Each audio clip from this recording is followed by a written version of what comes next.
Assalamualaikum warahmatullahi wabarakatuh. Ketemu lagi dengan Kak Furkan di channel Arif Furkan. Oke, bagaimana kabar Bapak Ibu? Semoga tetap dalam keadaan sehat dan dilancarkan selalu semua aktivitas yang dilakukan ya Bapak Ibu ya. Oke, pada video kali ini Kak Furkan kembali berbagi informasi terbaru seputar P3K 2024 di tahap 1. Di mana perlu Bapak Ibu ketahui memang tidak semua instansi itu sudah mengumumkan ya Bapak Ibu ya. Bahkan teman-teman ketika ngecek di akun SCCSN itu ada yang bisa, maksudnya ada yang muncul pengumumannya, ada yang belum. Nah, nanti teman-teman cek saja secara berkala dan mengecek juga web instansi yang Bapak Ibu lamar tentunya Bapak Ibu ya. Oke, ini ada info terbaru ya Bapak Ibu, perlu Bapak Ibu ketahui bahwa di Kemenak itu sudah muncul ya Bapak Ibu ya. Ini resmi ya, ini kemarin kalau nggak salah ya, hasil akhir seleksi pegawai pemerintah dengan perjanjian kerja ini untuk Kementerian Agama. Nah, di sini ada banyak lampirannya, teman-teman bisa download saja sendiri karena ada ratusan MB ya ukuran filenya. Sama Bapak Ibu ya, tidak ada perubahan untuk kode-kodenya itu sama. Jadi untuk lulus diperlukan R2-L dan R3-L. Seperti itu. Ini teman-teman bisa urus ya kan DRH-nya, tapi kalau Kemenak lulus semua Bapak Ibu ya. Nah, ini 31 Desember 2024. Karena sudah dipetakan ya oleh Kemenak.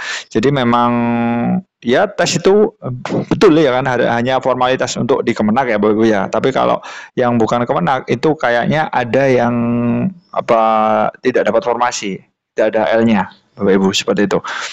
Oke, ini 3 Januari 2025 part 2. Ini adalah video kedua di channelnya Kak Furkon. Ini ada kabar terbaru dari jpnn.com Bapak Ibu ya. Di mana tadi kan kalau di Kemenak ataupun bukan Kemenak itu sebenarnya harus ada L ya.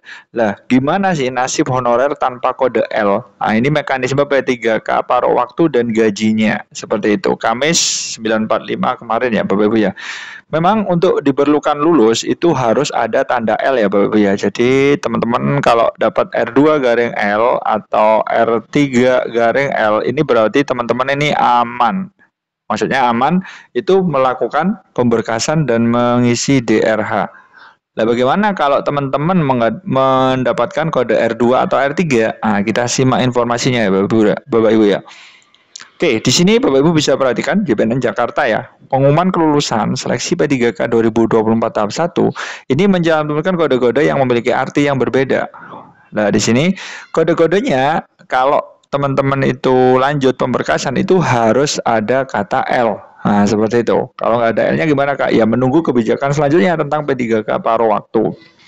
Tentunya nanti ada semacam optimalisasi formasi ya dari pihak Panselnas, tentunya optimalisasi formasi yang masih kosong.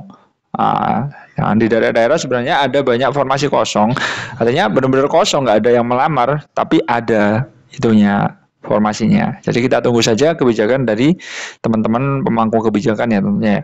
Nah, di sini ada R2, ini honor kategori 2, R2, R3 dan R4. R4 itu honor tidak terdaftar database BKN, R3 itu adalah honor database BKN, seperti itu.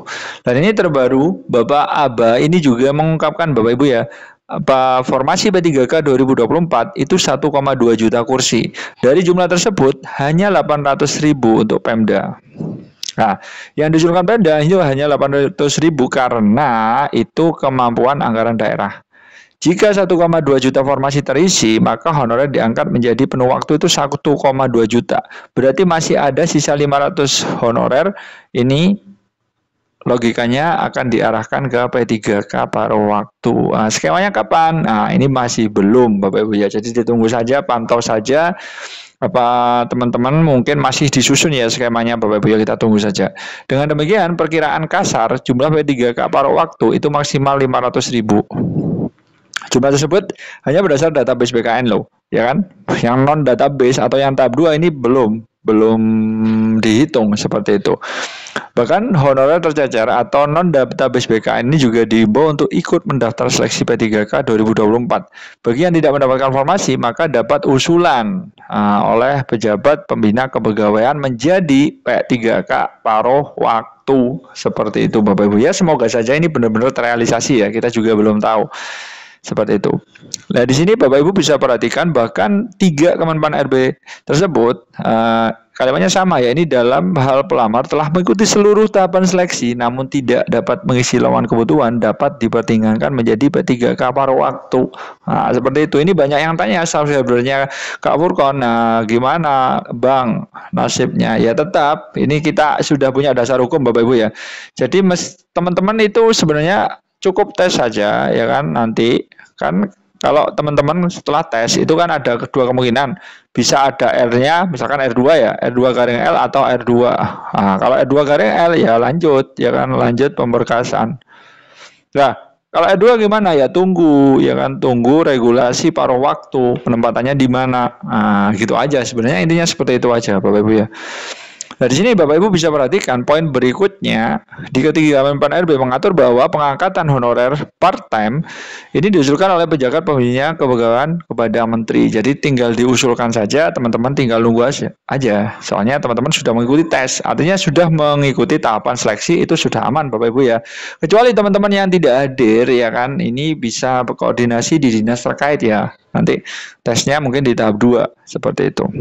Oke, ini ada informasi resmi juga dari Banjarnegara ya Bapak Ibu ya. Pemerintah Kabupaten Banjarnegara ini juga sudah mengumumkan tanggal 2 Januari kemarin Bapak Ibu ya. Ini hasil seleksi. Mungkin teman-teman yang berasal dari Banjarnegara komen-komen di bawah ya. Teman-teman mendapat hasil apa? R2 atau R3 atau R2 garing L atau R3 garing L. Ini resmi Bapak Ibu ya, hasil seleksi kompetensi pegawai pemerintah dengan perjanjian kerja Kabupaten Banjarnegara. Cuma yang ada kesehatan doang ya, maksudnya nggak buka teknis kayaknya ya. Kita kawan juga belum tahu, mungkin teman-teman dari Banjarnegara bisa ngasih info di kolom komentar ya. Jumlah peserta pada seleksi PPPK di Banjarnegara itu cuma 16 orang Bapak Ibu ya. Wih, mantap jiwa ini Bapak Ibu ya, 16 orang. Nah, di sini tidak hadirnya 0 ya kan, berarti semuanya alhamdulillah hadir. Nah, ini komposisinya nanti bisa aja R2 garing L atau R3 garing L, ini sudah sesuai dengan yang pemetaan yang ditetapkan ya formasinya Bapak Ibu ya. Oke, teman-teman nanti yang ada namanya di sini teman-teman bisa langsung OTW ke webnya bkdbanjarnegara.go.id. Di sini sudah ditetapkan ya 2 Januari kemarin 2025 oleh Sekretaris Daerah selaku Ketua Panitia Penyelenggara Seleksi Pegawai Aparatur Sipil Negara Bapak DRS Indarto. Nah, ini sudah ditandatangani secara elektronik. Memang ini Banjarnegara banyak formasi kosong ya Bapak Ibu ya. Ya bukannya kosong sih, memang nggak ada pelamarnya, tetapi tetap dianggarkan. Jadi nggak tahu nanti mungkin diisi di tahap 2 ya, atau teman-teman dari daerah lain itu bisa mengisi ke sini. Kita juga belum tahu ya regulasinya, optimalisasi itu gimana pada waktu. Oke, ini kamu kan bakalan sepil beberapa ya. Di sini dokter umum kayaknya kosong ya. Di sini formasinya 1, cuma pesertanya nggak ada. Oke, kalau dokter bidan terampil di sini juga nggak ada. Nah, kayaknya bawah cuma 16 orang doang Bapak Ibu ya. Cuma informasi yang disediakan itu tetap banyak. Jadi nanti insya Allah ini gimana nanti ya, ini diisi di tahap 2 atau diambilkan dari daerah lain yang terdekat dengan Banjarnegara, kita juga belum tahu Bapak Ibu ya. Nah, ini masih coba kamu skor, ini kebanyakan kosong ya formasinya ya. Yang datang cuma 16 orang aja sih. Nah, ini insya Allah lulus semua. Nah, teman-teman bisa komen mungkin yang mendaftar di Banjarnegara mendapatkan kode apa, R2L atau R3L. Nah, seperti ini. Coba kita scroll aja. Ini masih 0 ya Bapak Ibu ya. Di sini asisten apoteker, D3 farmasi juga nggak ada. Terus di sini, wah ini yang banyak ini Bapak Ibu ya. Ini administrator kesehatan ahli pertama. Diambil 1 ya, cuma pesertanya 1 ya. Alhamdulillah ini jalan tol Bapak Ibu ya. Ini kita lihat yang beruntung ini Ibu Sarah Windianti. Nah, di sini 390 Ibu ini dari R3 garing L. Nah, insya Allah lulus semua ya 16 orang ini. Oke, seperti itu. Untuk daerah-daerah lain Kak Furkon bakalan sepil ya Bapak Ibu ya. Ini jumlah pesertanya 3, formasinya 4. Nah, ini malah sisa ya Bapak Ibu ya. Sisa 1. Nah, semuanya insya Allah lulus ya kan R3L. Memang ini sudah benar-benar dipetakan ya, bahkan dilebihkan ya kan. Maksudnya nggak mungkin ada yang R2 atau R3, semuanya pakai L. Seperti itu dulu informasi dari Kak Furqan, mudah-mudahan bermanfaat. Untuk instansi lain, Kak Furqan bakalan sepilkan satu-satu, memang masih ada saja ya yang belum mengumumkan. Teman-teman cek secara berkala saja. Wassalamualaikum warahmatullahi wabarakatuh.